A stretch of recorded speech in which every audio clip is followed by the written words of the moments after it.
आंखें बंद कीजिए और सोचिए, आप एक ऐसी जगह पर हैं जहां अगले 50 किलोमीटर तक सिर्फ और सिर्फ बर्फ है। कोई घर नहीं, कोई इंसान नहीं और नेटवर्क का कोई नामो निशान नहीं। बाहर -20 डिग्री का बर्फानी तूफान चल रहा है। आप अपनी फैमिली के साथ एक कैबिन में बंद हैं, सेफ हैं। आप आग के पास बैठे हैं, तभी आधी रात को कोई आपका दरवाजा खटखटाता है। अब सवाल ये नहीं है कि इतने भयंकर तूफान में बाहर कौन है। सवाल ये है कि जो भी बाहर है, क्या वो अंदर आने की परमिशन मांग रहा है या आपका डर चेक कर रहा है। ये कहानी है रजत और उसकी छोटी सी फैमिली की, उसकी बीवी नेहा और उनका 7 साल का बेटा आरव। रजत एक नेचर फोटोग्राफर था, इसलिए उसने विंटर वेकेशन के लिए हिमाचल के सबसे रिमोट एरिया में एक आइसोलेटेड लॉग कैबिन बुक किया था। दिन अच्छा था, लेकिन शाम होते ही मौसम ने अचानक करवट ली। ऐसा तूफान आया जिसका वेदर फोरकास्ट में कोई जिक्र ही नहीं था। रात के 10 बज चुके थे, पावर ग्रिड फेल हो चुका था। कैबिन सिर्फ एक फायरप्लेस और छोटी सी लालटेन की रोशनी से रोशन था। बाहर हवा इतनी तेज थी कि लग रहा था जैसे कोई बाहर से कैबिन की दीवारों को नोच रहा हो। रजत और नेहा आरव को सुलाकर आग के पास बैठे थे। सब कुछ शांत था। बस तभी दरवाजे पर किसी ने हल्की सी दस्तक दी। रजत और नेहा दोनों चौंक गए। नेहा ने रजत का हाथ पकड़ लिया। इतनी रात में इस तूफान में कौन हो सकता है? नेहा के चेहरे पर डर था। रजत ने कहा, शायद कोई लोकल ट्रेकर फंस गया होगा, मैं देखता हूं। रजत अपनी जगह से उठा। उसने लकड़ी के दरवाजे के पीप होल से बाहर झांका, लेकिन बाहर घुप अंधेरा और उड़ती हुई सफेद बर्फ के अलावा कुछ नहीं था।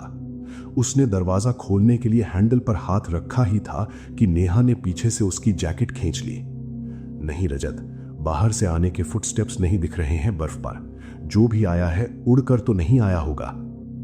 डे 2। अगले दिन तूफान और भयंकर हो गया। दिन में भी रात जैसा अंधेरा था।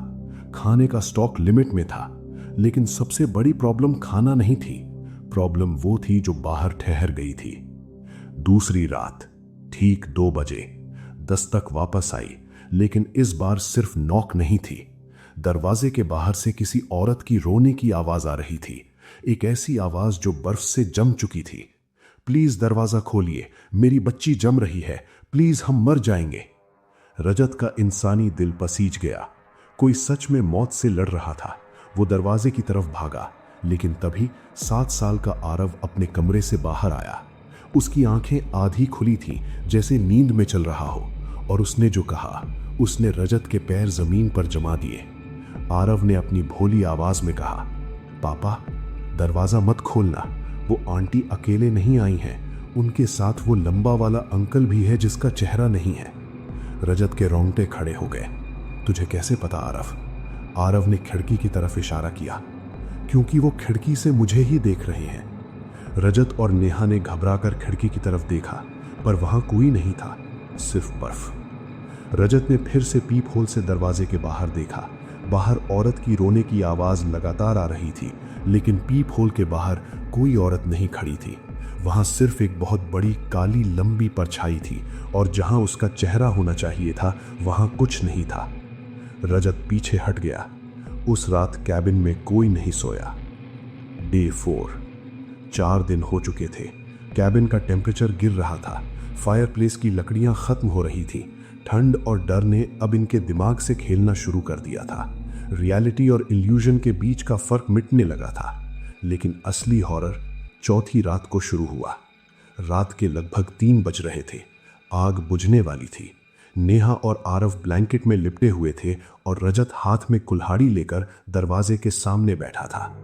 तभी बाहर से एक आवाज आई, पर इस बार वो किसी अनजान औरत की नहीं थी। बाहर से आवाज आई, रजत, रजत दरवाजा खोलो, मैं लकड़ियां लेने आई थी, मैं जम रही हूं रजत, प्लीज खोलो। रजत का पूरा जिस्म बर्फ पड़ गया, क्योंकि दरवाजे के बाहर से जो आवाज आ रही थी वो बिल्कुल नेहा की आवाज थी, उसकी बीवी की आवाज। रजत ने डरते हुए पीछे मुड़कर देखा। नेहा तो ब्लैंकेट में आरव के साथ सो रही थी। तो बाहर कौन था? जो भी चीज बाहर थी वो कोई इंसान नहीं थी, वो कोई ऐसी बुरी ताकत, कोई ऐसी एंटिटी थी जो उनकी ही आवाजों की नकल कर रही थी ताकि वो किसी तरह उन्हें दरवाजा खोलने पर मजबूर कर सके। वो मिमिक कर रही थी, वो अंदर की गर्मी और उनके डर को खाना चाहती थी।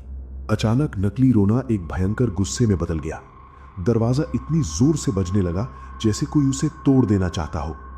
दरवाजे के नीचे के गैप से काले रंग का पानी जैसी कोई चीज अंदर आने लगी और पूरे कैबिन में एक सड़े हुए मांस की बदबू फैलने लगी। डे 5, आखिरी रात। जनरेटर का तेल खत्म, आग बुझ चुकी थी। हाइपोथर्मिया की वजह से रजत का दिमाग सुन्न पड़ रहा था। वो आधा बेहोशी की हालत में था।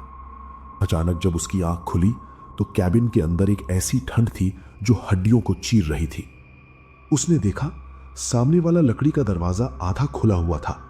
बर्फ उड़कर कैबिन के अंदर आ रही थी। रजत की सांसें अटक गई। उसने पीछे देखा, नेहा तो वहीं थी, लेकिन उसकी बाहों में आरव नहीं था। आरव गायब था। रजत पागलों की तरह उठा, दरवाजे की तरफ भागा। बर्फ के ऊपर छोटे छोटे निशान थे जो सीधे घने जंगल की तरफ जा रहे थे और उसी अंधेरे जंगल से आरव के रोने की आवाज आ रही थी। पापा बचाओ, पापा, यहां बहुत अंधेरा है। एक बाप होने के नाते रजत बिना सोचे समझे दरवाजे की चौखट क्रॉस करने वाला था। उसने अपना एक पैर बर्फ में बाहर रख दिया था। वो जैसे ही दूसरा पैर बाहर निकालने वाला था, अचानक अंधेरे कैबिन के अंदर से किसी ने उसकी जैकेट को पीछे से जोर से पकड़ा। रजत ने पीछे मुड़कर देखा। नेहा के बगल में अंधेरे कोने से आरव बाहर निकल कर आया। आरव अंदर ही था। उसने रजत की जैकेट पकड़ी हुई थी और अपनी बड़ी बड़ी डरी हुई आंखों से बोला, पापा बाहर मत जाओ, वो मैं नहीं हूं। रजत का दिमाग फटने लगा। अगर आरव अंदर था तो बाहर फॉरेस्ट में उसकी आवाज में कौन रो रहा था और बर्फ पर वो छोटे छोटे निशान किसके थे? रजत समझ गया कि वो शैतान आखिरी चाल चल रहा था।